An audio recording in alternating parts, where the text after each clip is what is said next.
நம்முடைய களைப்பு மாற வேண்டும் என்று சொன்னால், நம்முடைய பாரம் நீங்க வேண்டும் என்று சொன்னால், நமக்கு நல்லது நடக்க வேண்டும் என்று சொன்னால் 2 பாயிண்ட். முதலாவது, எனக்கு அருமையான எபிரேயர் 11:6 நீங்கள் படிச்சீங்கன்னா, விசுவாசம் இல்லாமல் தேவனுக்கு பிரியமாக இருப்பது கூடாத காரியம். ஏனென்றால்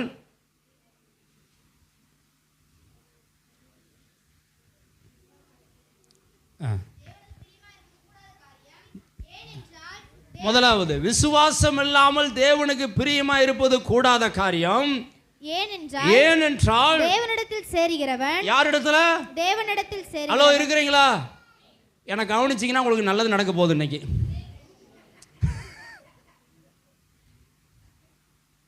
ஏனென்றால் தேவனிடத்தில் சேருகிறவர்களுக்கு அவர் உண்டென்றும். யாரு? அவர் உண்டு. ஒவ்வொரு விசுவாச பிள்ளைகளுக்கு 2 விசுவாசம் தேவை. ஒரு விசுவாசம் என்ன விசுவாசனா? மெய்யான தெய்வம் இயேசுதான், மெய்யான கடவுள் இயேசுதான். அவர் பிலதெல்பியா சபையில் இருக்கிறாரு, அங்கே ஒருத்தரை வச்சிருக்கிறாரு. அவர்கிட்ட போய் நாம் ப்ரேயர் பிரார்த்தனை பண்ணிட்டு வந்தால் என் வாழ்க்கையில் என்ன நடக்கும்? நல்லது நடக்கும் அப்படின்னு சொல்லிட்டு அந்த மெய்யான தெய்வம் ஒருவர் இருக்கிறார் என்கிற விசுவாசம். எத்தனை பேர் ஆமென் சொல்றீங்க?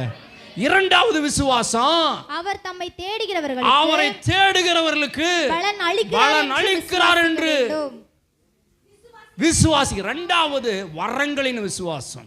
எத்தனை பேர் ஆமென் சொல்றீங்க? முதல்ல ஆவியின் கனியின் விசுவாசம், இரண்டாவது வரங்களின் விசுவாசம். இந்த 2மே விசுவாசப்படிகளுக்குள்ள இருக்கணும். சில பேர் கடவுளை இருக்கிறான்னு விசுவாசிக்கிறோம், இரண்டாவது அற்புதம் நடக்குமா, அற்புதம் நடக்குமா அப்படிங்கிற விசுவாசம் இல்லை. நல்லா கவனிங்க, உங்களுக்குள்ள 2 விசுவாசம் வேலை செய்யணும்.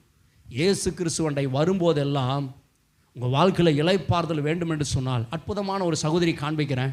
உங்கள் வாழ்க்கையில் அமைதி வேண்டும் என்று சொன்னால், அமெரிக்கை உண்டாக வேண்டும் என்று சொன்னால், யுத்தங்கள் ஓய வேண்டும் என்று சொன்னால், அருமையான தேவ ஜனமே, நீங்கள் அவர் இருக்கிறார் என்று நீங்கள் விசுவாசிக்க வேண்டும். அவர் இருக்கிறாருங்க, அவரு இருக்கிறாருங்க. ரெண்டாவது, அவர் அற்புதம் செய்கிறாருங்க. கரங்களை தட்டுங்க, கரங்களை தட்டுங்க, கரங்களை தட்டுங்க. அல்லேலூயா. அவர் இருக்கிறாருங்க, அவரு இருக்கிறாருங்க. எங்க மாமா இருக்கிறாருங்க, எங்க மச்சான் இருக்கிறாருங்க, எங்க அக்கா இருக்கிறாங்க, எங்க தம்பி இருக்கிறாங்க, சொல்றோம் இல்லையா? ஆனா அவங்ககிட்ட பைசாங்க இல்லைங்க. அல்லேலூயா. அவங்க இருக்கிறாங்க, ஆனா என்ன இல்லை?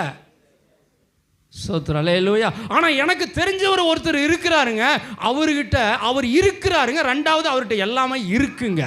புரியுதுங்களா? சோத்ரம். அல்லேலூயா. இந்த விசுவாசம் உங்களுக்குள்ள வந்துருச்சு அப்படின்னா மிராக்கிள்.